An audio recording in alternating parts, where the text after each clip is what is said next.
बिस्मिल्लाहिर्रहमानिर्रहीम अस्सलामु अलैकुम वरहमतुल्लाहि वबरकातुहू। प्यारे नाज़रीन, कैसे हैं आप सब लोग। उम्मीद करता हूँ कि अल्लाह पाक की रहमतों के ज़र साया आप सब लोग खैर वाफ़ियत से होंगे।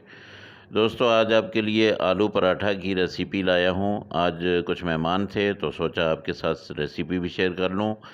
इसके लिए 3 आलू लिए मैंने, उनको बॉयल कर लिया और उसके साथ मैंने ये कुटी हुई मिर्च ली है, कुटा हुआ धनिया लिया है और पुदीना लिया है, खुश अजवाइन ली है और ज़ीरा लिया है साबित, और उसके साथ नमक लिया है। ये सारे एक एक टीस्पून हैं। अब आलूओं को मैं छीलता हूँ, छील के उसके बाद मैं आपको बताता हूँ कि इसमें सब्ज़ मसाला कौन सा जाएगा। ये सब्ज़ मिर्चें हैं 3 और उसके साथ मैंने सब्ज़ धनिया लिया है। इनको मैं अच्छी तरह से कूट लेता हूँ और इनको यकजान कर लेता हूँ। ये देखिए मसाला मैंने बना लिया है, ये पराठों के अंदर लगाएंगे, ठीक है। ये मैंने बना लिया है। इसको आप थोड़ी देर के लिए रख दें। उसके बाद फिर पेड़े बनाते हैं। पेड़े हमने बना लिए 4। अब इन पेड़ों की छोटे साइज़ में रोटी बनानी है। इस रोटी को साइज़ छोटा ही रखना है आपने, क्योंकि जब हम इसमें माल भर लेंगे उसके बाद जो है इसका साइज़ बड़ा कर लेंगे। ये देखिए बिस्मिल्लाहिर्रहमानिर्रहीम, ये हमने इसको भी मोटी तय में ही रख दें। ज़्यादा जो है ना वो फैलाने की ज़रूरत नहीं है, लेकिन यह है कि मैं थोड़ा फैला के इसको रखता हूँ। तो ये थोड़ा वज़नी बनेगा पराठा, लेकिन बहुत टेस्टी होगा, बहुत ही मज़े का। तो अब इसके ऊपर ये दूसरी रोटी डाल दी। अब इनको जो है, अब यहाँ पे आपने बेलन के साथ कर लें या अपने हाथ से जो है ना इसको ऐसे थपथपाएँ कि ये बड़ी होती जाए। थोड़ा-सा खुश्का डाल लेते हैं और उसके बाद इसको ऐसे इस साइड से जो है आहिस्ता-आहिस्ता उधर से मैंने तवा रख दिया हुआ है चूल्हे के ऊपर। वो मैं अभी इसको जो है, अब देखिए ये साइज़ तकरीबन पूरा हो गया है।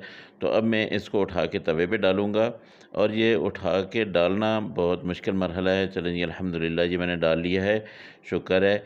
ये देखिए ये बड़े साइज़ का एक पराठा बन रहा है और ये बहुत मज़े का बनेगा। आप लोग मेरी बातों को गौर से सुना करें, आखिर तक रेसिपी देखा करें। ये बहुत मज़े के बनते थे। हम जो मेरे मेहमान आज मेरे पास आए हैं, हम सऊदीया में इकट्ठे होते थे और ये पराठे बना के हम खाया करते थे। तो उनकी डिमांड थी। वैसे अभी भी एक मेरे दोस्त वो सऊदीया में हैं और वो अक्सर मुझे कहते हैं कि जब भी मैं आऊँगा इंशाल्लाह आलू वाले पराठे ज़रूर खाएँगे। तो मोस्ट वेलकम जी, आप ज़रूर आइएगा, इंशाल्लाह इकट्ठे बैठ के खाएँगे। तो ये मैंने साइड चेंज कर ली है। अब दूसरी साइड जो है वो इसको देखता हूँ।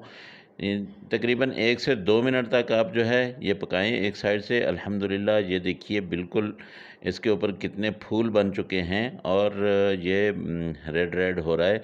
अच्छा, एक और चीज़ आपको बता दूं कि ये आटा जो है ये देसी गंदम का है। ये गांव के गंदम का आटा है, ये फ़ाइन आटा नहीं है।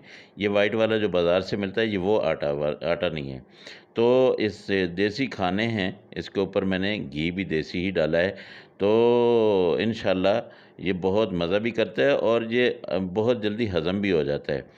तो दोस्तों, जो मेरे चैनल पे नए हैं वो मुझे सब्सक्राइब करें, और जो दोस्त पहले वाले हैं वो अगर उनको ये वीडियो अच्छी लगे तो लाइक और शेयर ज़रूर कर दिया करें और मेरे वीडियो को फुल देखा करें। अल्हम्दुलिल्लाह ये एक पराठा हमारा पूरा हो गया, उस पे मैंने घी डाल दिया। अब ये दूसरा पराठा भी डाल दिया हुआ है। अभी ये जो है ना इसको मैं आपको दिखाता हूँ कि दूसरी साइड से कैसे। अल्हम्दुलिल्लाह ये देखिए जी, माशाल्लाह बहुत ज़बरदस्त किस्म का ये भी बन रहा है।